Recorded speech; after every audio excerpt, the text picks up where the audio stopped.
உலகம் சொல்றோம் அனைவருக்கும் பாரதமெங்குமே ஆனந்தம். करिए सहूनु स्वागतम भरिए जगत आनंदम. आज है सौराष्ट्र तमिल संगमम, ईदु सौराष्ट्र तमिल संगमम, ईद सौराष्ट्र तमिल संगमम, इदुवे सौराष्ट्र तमिल संगमम.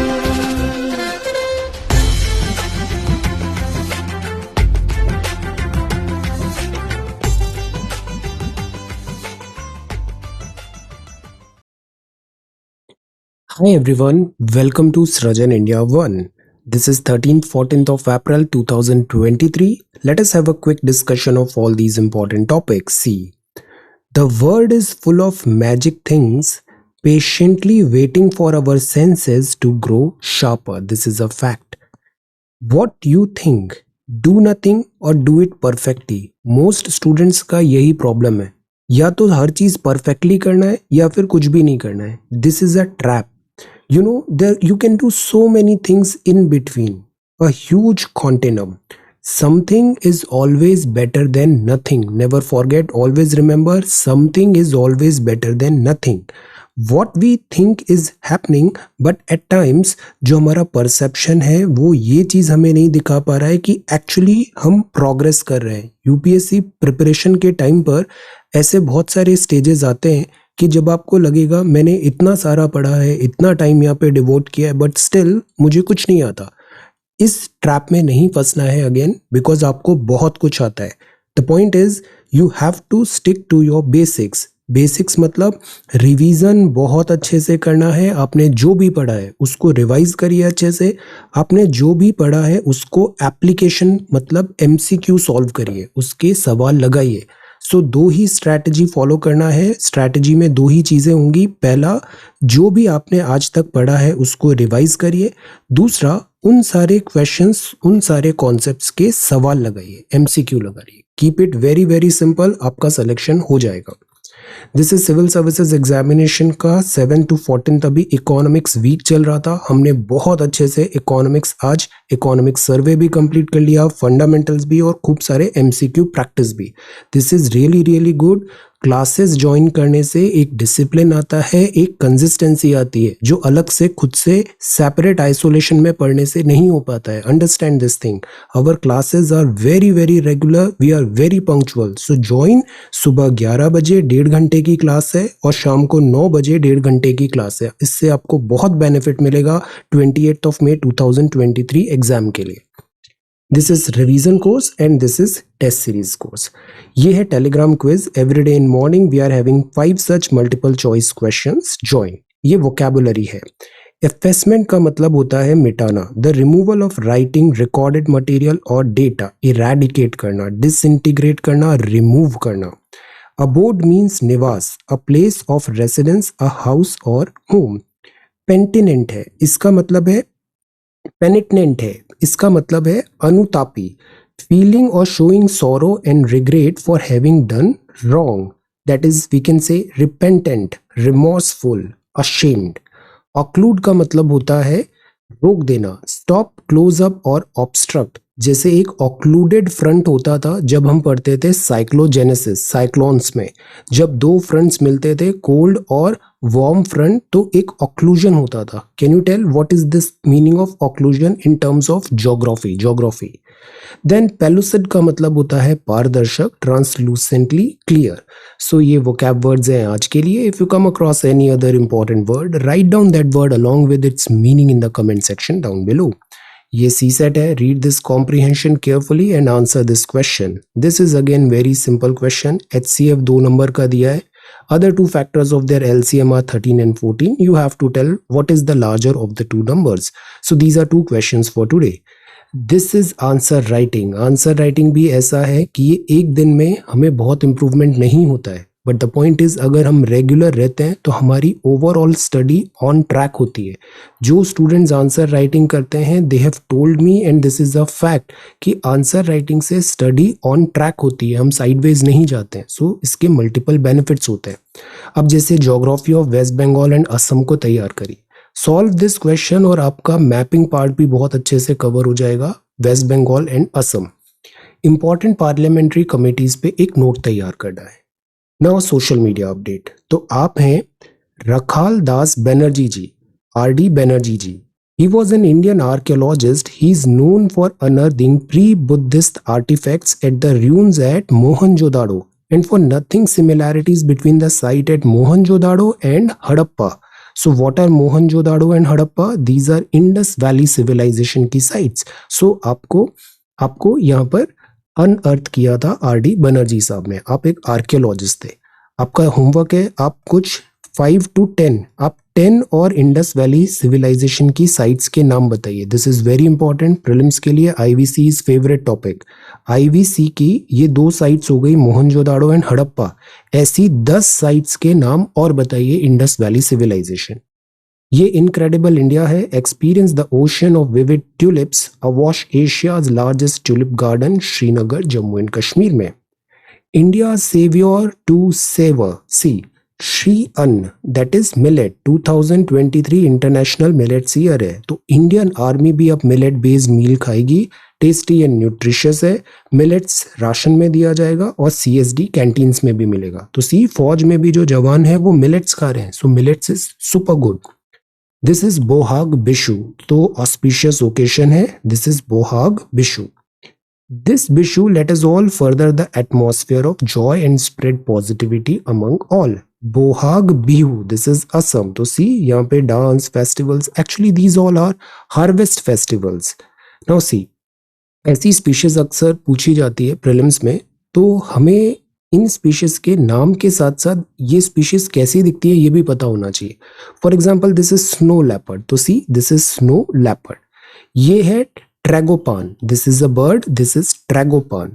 ये हिमालय का सैलमेंडर है, दिस इज सैलमेंडर। ये है king cobra, this is king cobra. ये ढोल है, काइंड ऑफ डॉग्स होते हैं ये। ग्रेटर वन हॉर्न राइनोसोरस है, one horn rhinoceros.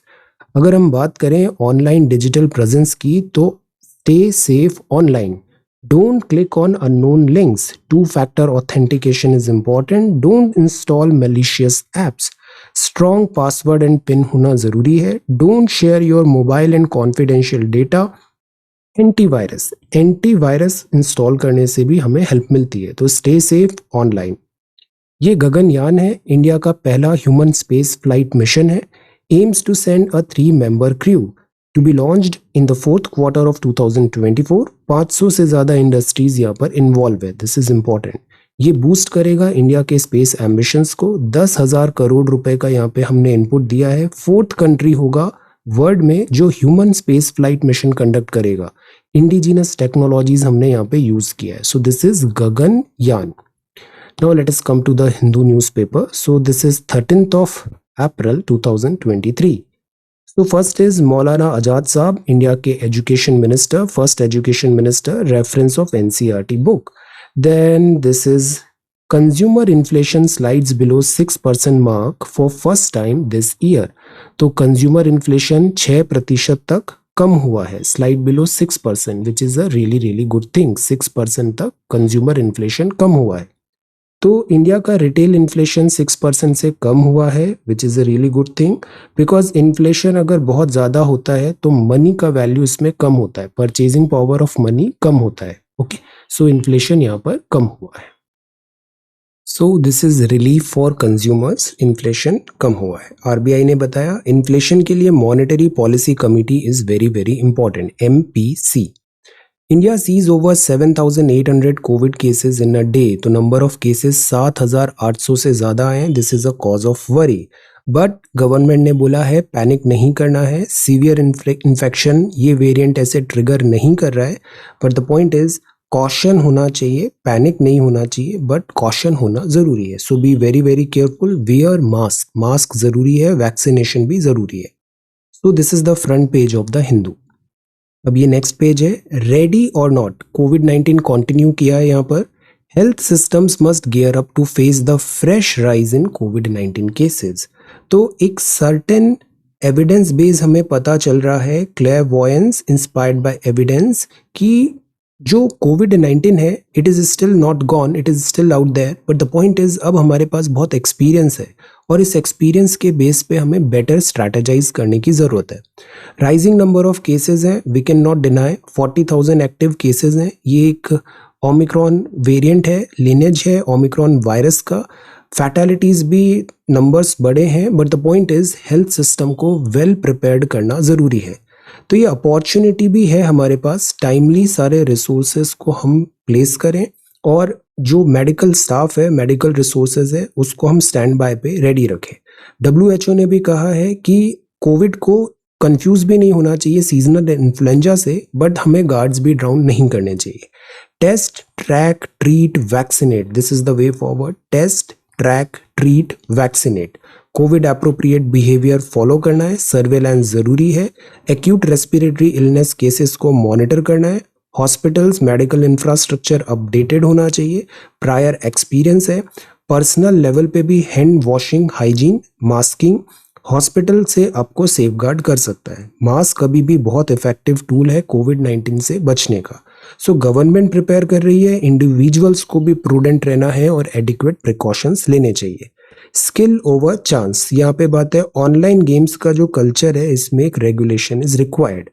Corporate power and Indian inflation, इसमें बहुत सारी थीम्स यहाँ पे कवर किया है कि इन्फ्लेशन इज देयर, बट क्या इसमें कॉर्पोरेट पॉलिसीज भी एक रीजन है। वर्ल्ड लेवल पे भी जो इवेंट्स हो रही हैं वो रीजन है जो इस इन्फ्लेशन को स्टबर्नली हाई लेवल पे रखा हुआ है। तो फॉर्मर डेप्यूटी गवर्नर है RBI के विरल आचार्य साहब, इन्होंने ऑब्जर्व किया कि unlike in the west it abated with कोविड-19, core inflation remains elevated in India. Core inflation में फूड और फ्यूल इंक्लूडेड नहीं है और ये अबेटेड है। So the point is core inflation is still high. Inflation high होने के दो रीजंस होते हैं, एक होता है कॉस्ट पुश, दूसरा होता है डिमांड पुल। तो पेंटअप डिमांड राइज हुई तो डिमांड पुल इन्फ्लेशन बढ़ा, बट क्या ये कॉर्पोरेट जो इंडस्ट्रीज हैं, इनकी भी पॉलिसीज है कि ये कॉन्टिन्यूसली इन्फ्लेशन को हाई बना के रखा हुआ है? This is also one thing.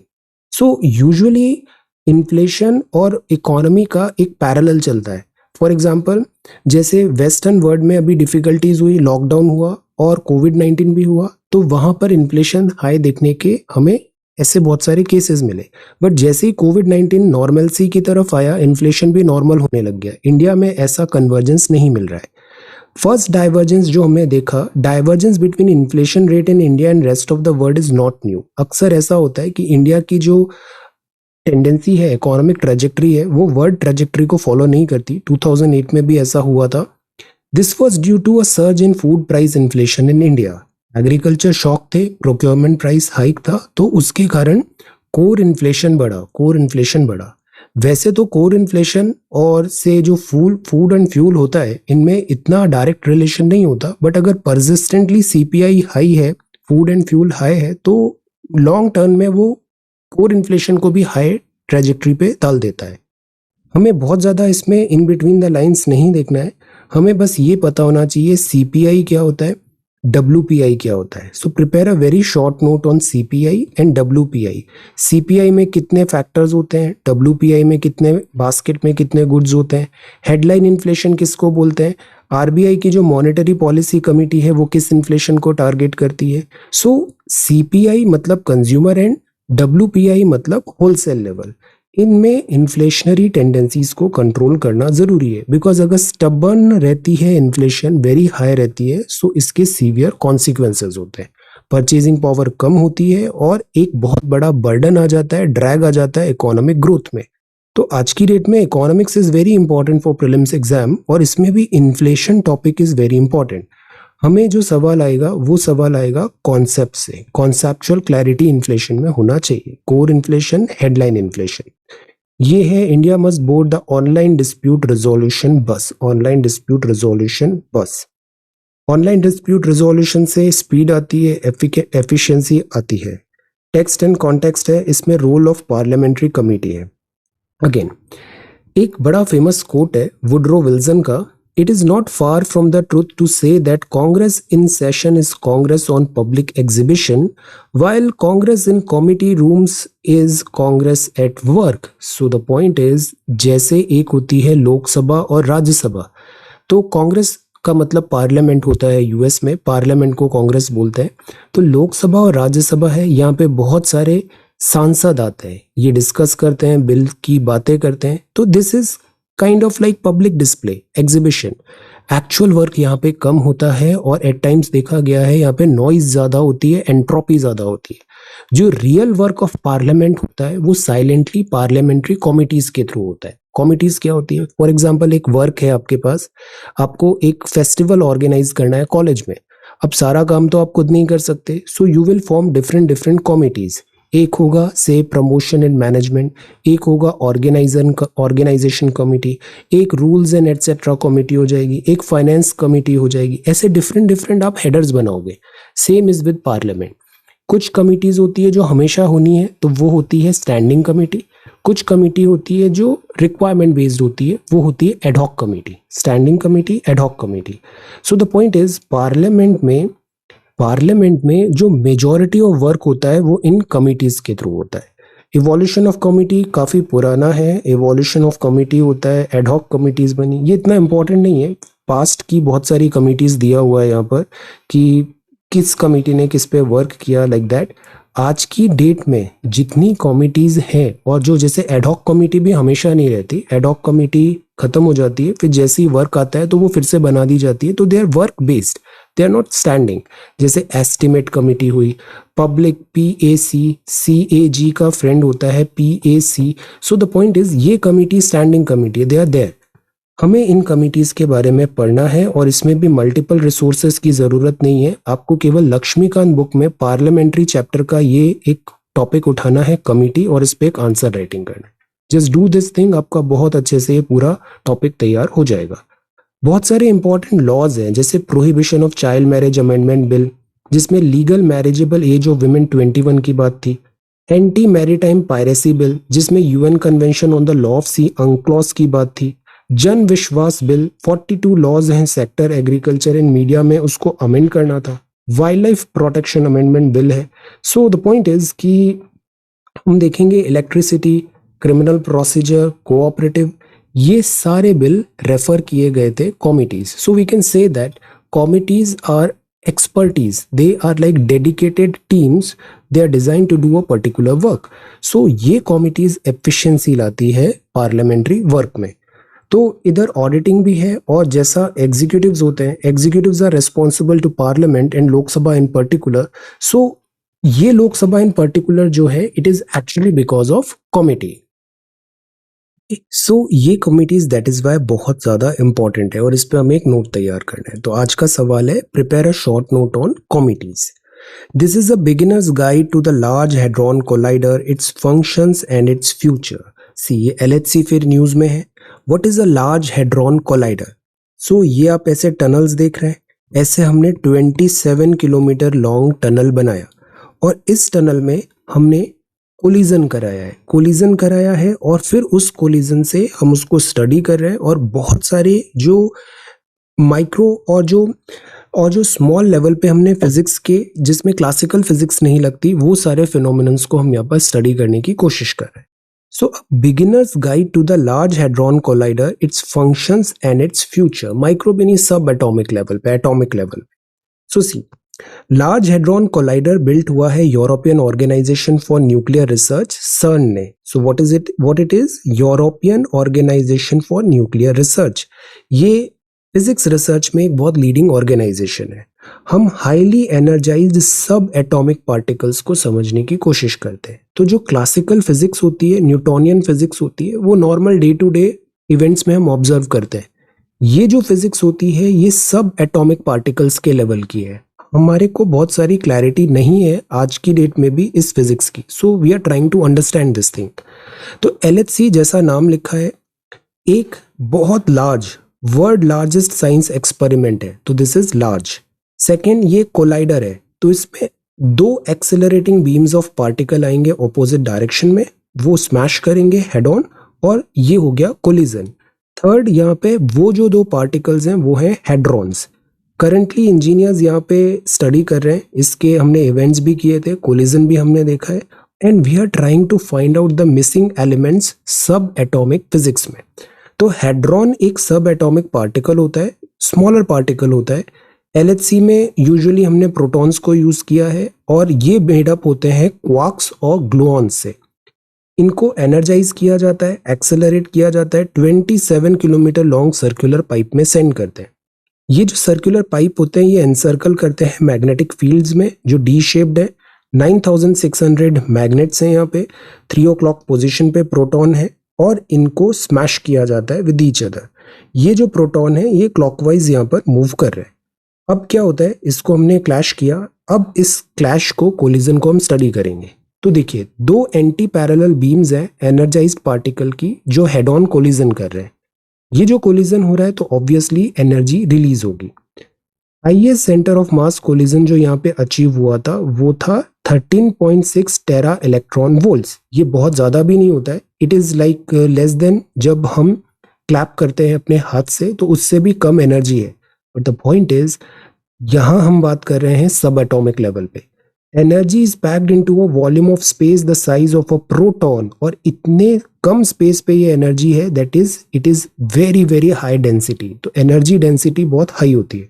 अब इस एनर्जी डेंसिटी में ये जो कोलिजन हुआ तो हम हिग्स बोसॉन को डिस्कवर करने की कोशिश कर रहे थे। हिग्स बोसॉन, इसमें अभी बहुत सारे फाइंडिंग्स हैं, बहुत सारे लूप होल्स हैं, गैप्स भी हैं जो अभी हमें नहीं पता। हम स्पेशली एग्जाम प्रिपरेशन में इस डेप्थ पे जाने की ज़रूरत नहीं है, हमें बस ये पता होना चाहिए what is large hadron collider, LHC कहाँ पर है, CERN कहाँ पर है, इंडिया की पोजीशन क्या है with respect to LHC, that's all. Okay, so let us see. अभी CERN और चाइना फर्दर और प्लान बना रहे हैं इस टाइप के और एक्सपेरिमेंट्स को कंडक्ट करने के। सो लेट अस सी, अभी की जो फिजिक्स है, स्टैंडर्ड मॉडल जो फिजिक्स, न्यूटोनियन फिजिक्स है, वो भी चैलेंज हो रही है। ओके, अब जो नेक्स्ट है वो है know your English. Know your English में एक वर्ड होता है कंसल्ट विद और सेकंड होता है कंसल्ट। तो दोनों में डिफरेंस क्या है? They mean the same. I consulted my friend, I consulted with my friend. Consulted with usually America में प्रेफर करते हैं, ब्रिटिश भी प्रेफर करते हैं। लैंग्वेज आजकल बहुत फ्लूइड हो गई है। लैंग्वेज में अब जो ट्रेडिशनल यूजेज होते हैं एट टाइम्स वो भी इवॉल्व हो जाते हैं और नए पैटर्न, नए आइडियाज भी आते हैं। ओके, सो जैसे यहाँ पर एक वर्ड है सिंपैथी और एम्पैथी। एम्पैथी हायर वर्च्यू माना जाता है। सिंपैथी मतलब इफ समबडी इज सफरिंग तो आप सिंपैथी शो कर रहे हो। एम्पैथी का मतलब it is higher value ethics में। एम्पैथी मतलब आप उसकी पोजीशन समझ रहे हो, उसको ज्यादा बेहतर तरीके से आप अंडरस्टैंड कर रहे हो, आप उसको हेल्प करने के लिए भी रेडी हो। That is empathy. Empathy, you can feel their pain, feel their difficulty. Civil services में एम्पैथी का वैल्यू बहुत ज्यादा होता है। तो एम्पैथी का मतलब है power of projecting one's personality into fully comprehending the object of contemplation. It is the ability of a person to project himself, herself into another being and share the feelings and emotions. जैसे actually वो person क्या go through कर रहा है। As a civil servant आपको कई बार required होगा people, public की help करना। तो जब तक आप एक्चुअली उनके शूज में स्टेप इन करके नई चीज़ों को समझोगे, आप बेहतर सर्विस नहीं दे पाओगे। तो दैट इज वाई एम्पैथाइज करना जरूरी होता है। ओके, देन इसके अलावा this is one thing, campaign होता है, this is campaign. And draconian laws होते हैं जो पुराने टाइम के, रिगरस, सीवियर और हार्श और क्रूअल है। नेल बाइटिंग मैचेस होते हैं। नेल बाइटिंग मतलब फुल ऑफ इमोशनल टेंशन और एंजाइटी। ओके, जैसे India won in a nail biting finish. So ये है इंग्लिश। अब ये है गोलेम। गोलेम का मतलब होता है a mechanism that can move automatically according to this Jewish folklore. An artificially created human being है that is given life by supernatural means. तो it is a kind of we can say robot और automation. Okay, ये कुछ quiz के सवाल हैं। तो ये आर्टिफिशियल सैटेलाइट है जो लॉन्च हुआ था 1958 में। नाम है इसका स्पुतनिक 1। सर्जेई प्रैक्टिकल एस्ट्रोनॉटिक्स के फादर माने जाते हैं। Then this is popular expression है ईस्टर्न ब्लॉक में that was used to refer to the beginning of the space age, पॉय खाली। Then Gagarin circle the earth abroad the Vostok 1 hour 48 minutes में। Yuri Gagarin astronauts. STS-1 Columbia है, 1981 में launch हुआ था। Yuri's night है, world space party होती है। देन स्पेस फाउंडेशन सर्वे है, यूरी गागरिन। ओके, ऐसे ही जो मून है, मून में पहला कदम किसने रखा था, एस्ट्रोनॉट का नाम क्या है? This is next page. And Tejas Rafale Sukhoi to face off with US fighters jet at Cope India 23। तो इंडियन फाइटर प्लेन्स भी होंगे, तेजस, रफाल, Su-30 MKI, जैगुआर भी होगा, और यूएस के भी F-15B-1B लॉन्ग रेंज बॉम्बर भी होगा। This is a training exercise. Okay, such type of exercises are very common. Military, air force best practices को सीखती हैं, कॉम्बैट गेम्स भी होते हैं। Then fact checking is important. Then government and credit system, US aviation watchdog, social media rules. Strengthen training for actual combat, Xi tells PLA. China की 3 doctrines रही हैं। पहले Zhou Enlai doctrine, stand up. उसके बाद Deng Xiaoping doctrine, economically viable. Third is Xi Jinping doctrine, और वो based है military might पे। तो strengthen training for actual combat, Xi tells PLA. China sets up no-fly zone near Taiwan. Myanmar opposition calls for action against junta. Biden and Northern Ireland. Taliban, Macron. IIP का number बड़ा है, 5.6% पे आ गया year on year. ये year on year का मतलब क्या होता है? Can you tell what is the meaning of year on year? Inching up, index of industrial production जो है, इसमें थोड़ा लैग भी होता है। डेटा तुरंत नहीं आता है, इसमें एक डिले के बाद ये लैग आता है। जबकि जो PMI है वो थोड़ा बेहतर इंडिकेटर होता है इकोनॉमिक हेल्थ को मेजर करने के लिए, बट स्केल IIP में होती है। तो the point is all the indicators जो हैं सबका अपना यूटिलिटी है। RBI ने सर्कुलर किया है to regulate penal interest, TCS का Q4। Industrialist Keshav Mahindra dies at 99। तो महिंद्रा ग्रुप के आप चेयरमैन एमेरिटस थे, Mahindra group. Alright, then aviation traffic है, और दिस इज स्पोर्ट्स। अब हम आते हैं 14th में। तो this is 14th of April 2023। First है fear, crowded market and fire disasters. Goods का एक्सपोर्ट बढ़ा है 6%, इंपोर्ट हुआ है 16.5% 2022-23 में। This is good, we love exports. Exports बढ़ता है तो हमारा जो बैलेंस ऑफ पेमेंट क्राइसिस है उसमें हेल्प मिलता है, फॉरेन करेंसी हम अर्न करते हैं, फॉरेक्स रिजर्व हमारा बेटर होता है। तो गुड्स का export. BBC India's foreign exchange violation under ED scanner है। Happy and prosperous Tamil year है, wish you a very happy new year. Then this is next page, Vishu harvest. Vishu taste of the festival है। ये labourer heap कर रहे हैं golden cucumber को, और ये है विशु मल्लापुरम में। ये एसेंशियल पार्ट है विशु कानी का। केरला में इसको हार्वेस्ट फेस्टिवल के नाम पे बनाया जाता है। तो दिस इज विशु। ये जितने भी फेस्टिवल्स है ना, जैसे असम का हुआ, आंध्रा में हुआ, केरल में हुआ, ऑल ओवर इंडिया ये हार्वेस्ट फेस्टिवल है। क्या आप ऐसे और हार्वेस्ट फेस्टिवल के नाम बता सकते हो? रीजनल नेम्स इनके अलग अलग होते हैं। This is again important. Babasaheb का statue to be unveiled today. 125 feet का अंबेडकर साहब का स्टैचू हैदराबाद में अनवील होगा। आइकॉनिक प्रोजेक्ट है। बाबा साहब ने जिस तरीके से कॉन्स्टिट्यूशन ड्राफ्टिंग कमेटी के आप चेयरमैन थे, कॉन्स्टिट्यूशन को शेप किया, राइट्स की बात की, सोसाइटी में इक्विटी लाने की बात की, वो अनपैरेलल है। तो मॉडर्न डे इंडिया बनाने पे अंबेडकर साहब का contribution is unparalleled. Forest officials rescue 4 wild elephant stuck in pond near Sullia in Karnataka. So ऐसे पॉन्ड पे एलिफेंट फंस गया था, इसको यहाँ पे रेस्क्यू किया गया। ये था एलिफेंट कर्नाटका में। आज सुबह ही मैंने आपको एक PDF कुछ इन्फोग्राफिक्स शेयर किए, ऐसे अभी मैं और शेयर करूंगा।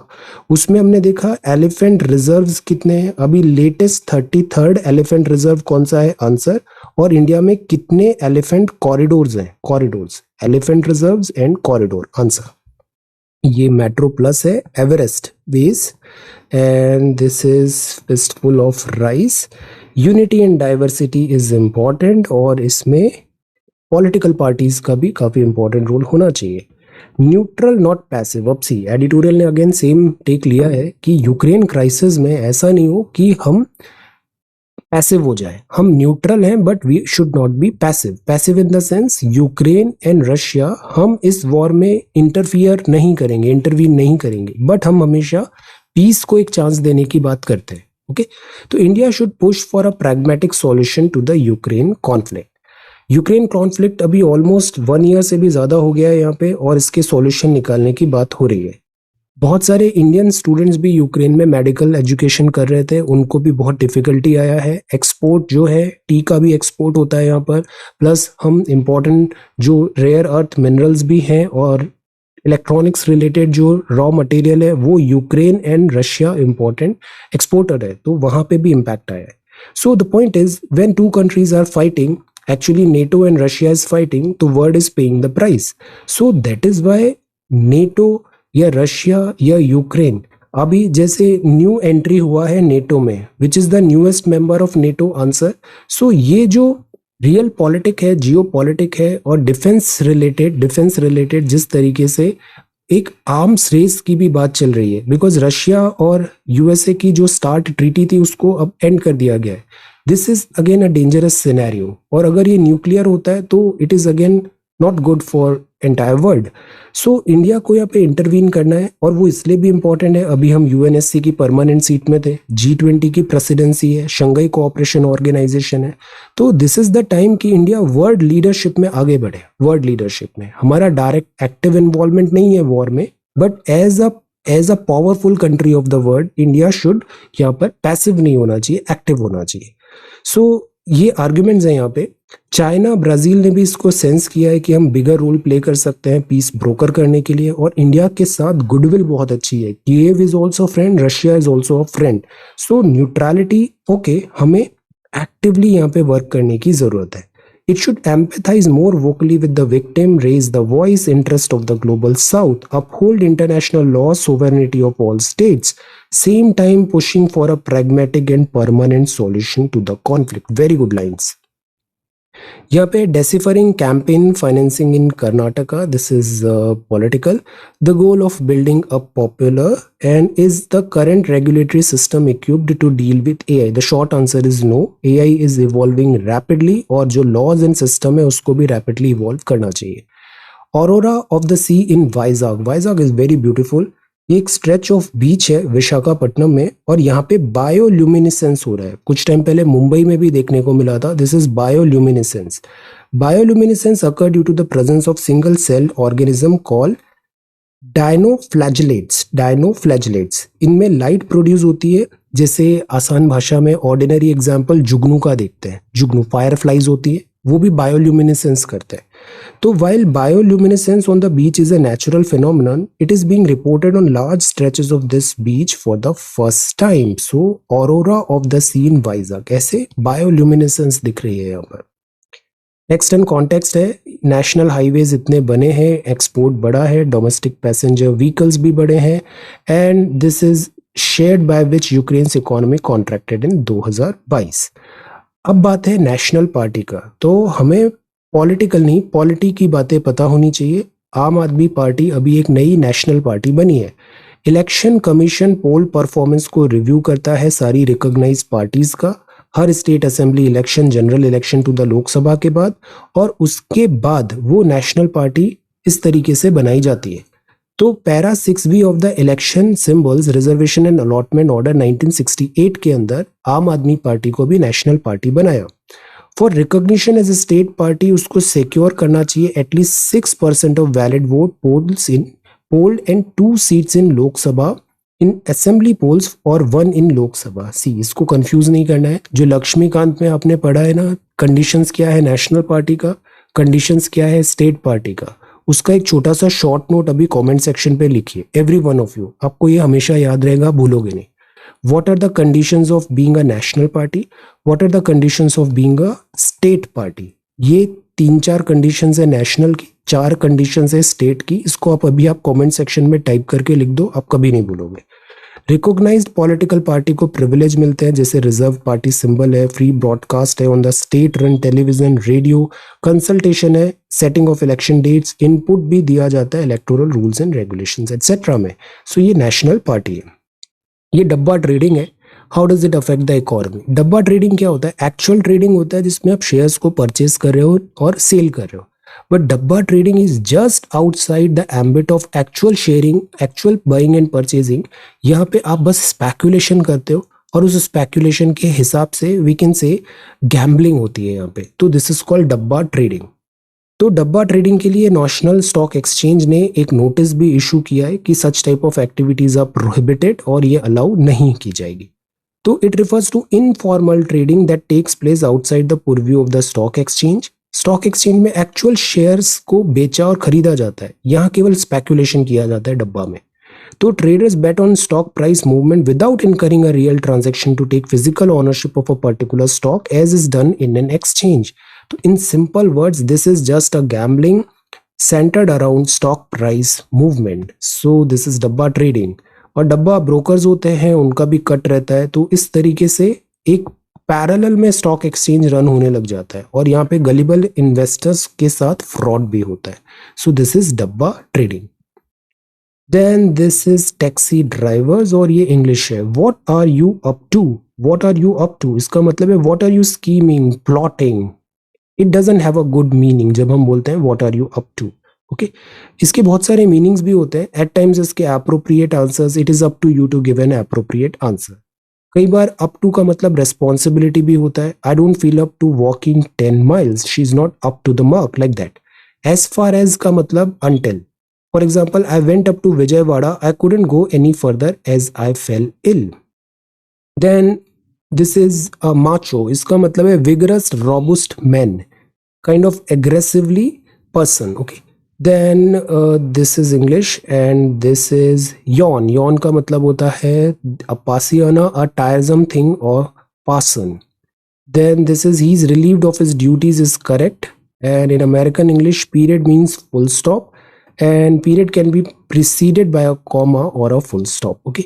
नार्सिज्म होता है, नार्सिज्म मतलब आप बहुत ज्यादा सेल्फ लव है, सेल्फ एब्जॉर्प्शन है, an exceptional interest in and admiration for one self. Okay, then this is quiz और यहाँ पे यूएस कोर्ट है, bills, Russia and Norway and Taliban, and this is Brazil is back, यहाँ पे visit to China में बोला।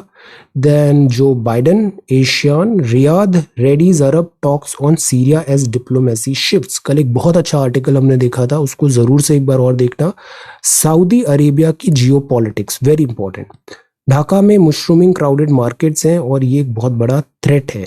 इन्फोसिस के Q4 के नंबर आए हैं, 7% का बता रहे हैं, रेवेन्यू एस्टिमेट को मिस किया है। ई इनवॉइस है and this is growth. Passenger vehicle, rupee trade. अब देखो, हम इंटरनेशनलाइजेशन ऑफ रुपी की बात कर रहे हैं, इस पे हमने एक एमसीक्यू सेशन भी लिया था।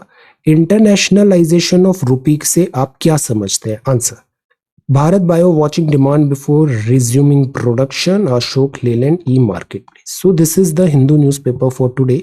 Let us quickly have a look at 10th of April submissions. Okay, दो ही सवाल थे, इंपॉर्टेंट ट्राइब्स और मध्य प्रदेश और छत्तीसगढ़ के बारे में जानना था। छत्तीसगढ़ मध्य प्रदेश इसलिए दिया था बिकॉज यहाँ ट्राइबल पॉपुलेशन ज्यादा है।